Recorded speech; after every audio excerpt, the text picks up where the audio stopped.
Bonsoir, chers auditeurs.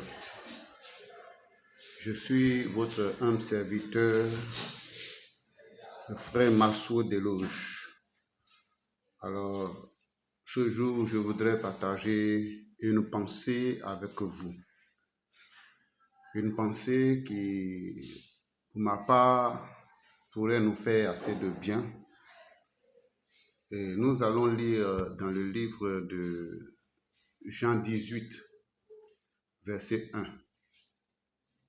Il est écrit: lorsqu'il eut dit ces choses, Jésus alla avec ses disciples de l'autre côté du torrent du Cédron, où se trouvait un jardin dans lequel il entra, lui et ses disciples.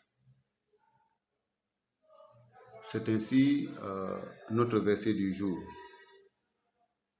Et nous allons nous entretenir autour d'une pensée: marchons avec Christ. Marchons avec Christ. Nous allons prier le Seigneur. Je veux bénir le nom du grand et puissant Dieu qui fait du bien à ceux qui le craignent, à ceux qui l'aiment. Merci de nous conduire à l'écoute de ta parole aujourd'hui. Donne-nous de ton esprit, dispose nos cœurs afin que cette parole nous fasse du bien ensemble. Seigneur, à travers elle, que les auditeurs, ton peuple, soient fortifiés et encouragés dans la marche avec toi. Alors, en intro, je peux dire que le problème de beaucoup de chrétiens aujourd'hui est le passage de la gloire à Gethsémani. Soyez donc rassurés que la gloire est notre partage, mais qu'en dehors d'elle, notre passion pour Christ nous conduira sur le chemin que lui, à savoir le chemin de la gloire, de Gethsémani à Golgotha. Le but de cette pensée est de nous interpeller sur les différentes facettes de la marche avec Christ, où nous passerons par des moments de gloire, mais aussi par des moments de brisement et de renoncement à soi. Mes amis, si nous sommes chrétiens, nous devons savoir que nous aurons à passer par les chemins de Christ, que Christ, notre Seigneur, a emprunté, la route de Gethsémani à Golgotha. Bien qu'ayant vu la gloire au commencement de son ministère avec la renommée qu'il avait, le Christ devait aussi passer par Gethsémani avant d'être crucifié à Golgotha. Le chrétien de ce siècle présent a du mal à pleinement vivre leur passion pour Christ en dehors de leur moment de gloire.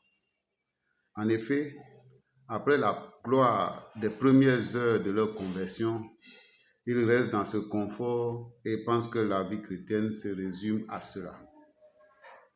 Pourtant, c'est vrai que Dieu est un Dieu de gloire et que Christ en nous est l'espérance de la gloire, mais n'est-il pas aussi dit: si nous persévérons, nous régnerons avec lui. Si nous le régnons, lui aussi nous régnera. Le mot persévérons ou persévérer ici veut dire en grec upomeno, qui est traduit en français par être patient, supporter et souffrir. Frères et sœurs en Christ, Jésus a dit que le disciple n'est pas plus grand que le maître. S'ils m'ont haï, ils vous haïront aussi. Gethsémani est le jardin du test de l'obéissance et de la soumission de notre moi au Dieu vivant. Tous les fils de Dieu doivent y passer, sans exception. Adam a échoué à ce test dans un jardin appelé Éden. Sa désobéissance était en fait la victoire de son moi sur la volonté de Dieu. En effet, il a préféré se soumettre aux mensonges du diable qui l'incitait à la désobéissance afin de devenir comme Dieu. Il a privilégié sa gloire personnelle au détriment de la gloire de Dieu.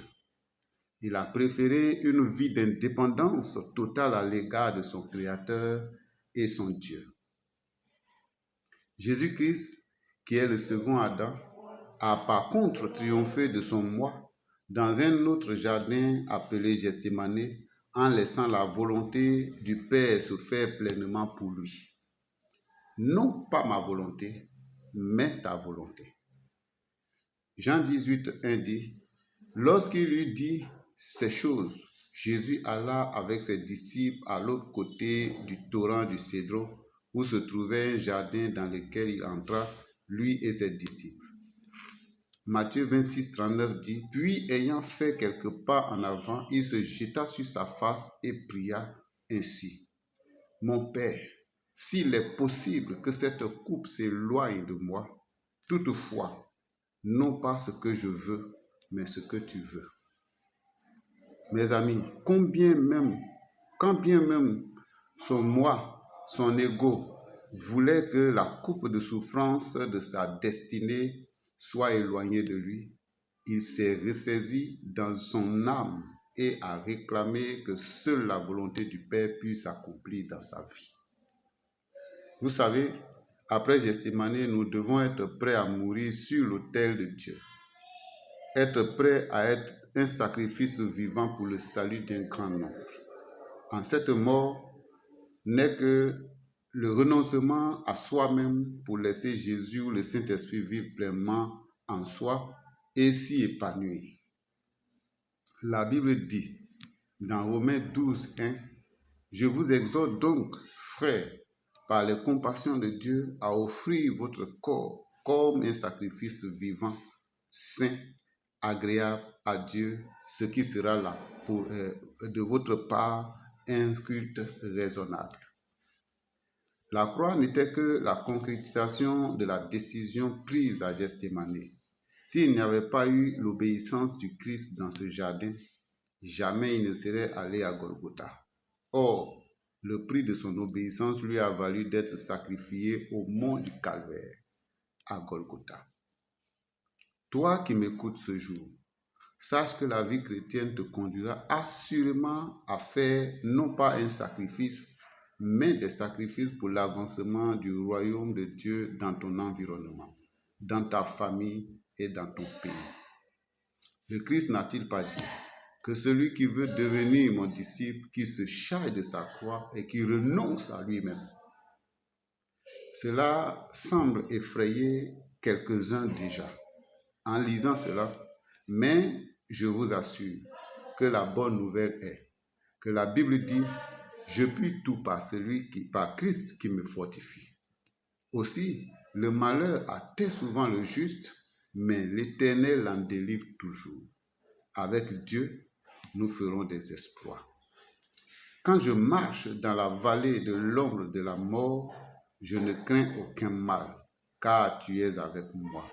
Soyez donc rassurés, la gloire est notre partage. En dehors d'elle, notre passion pour Christ nous conduira sur le chemin que lui, à savoir le chemin de la gloire de Gethsémani à Golgotha. Que Dieu nous bénisse et qu'il nous aide à continuer à persévérer avec Christ pour que demain nous soyons couronnés de la couronne de vie. Au nom de Jésus. Amen.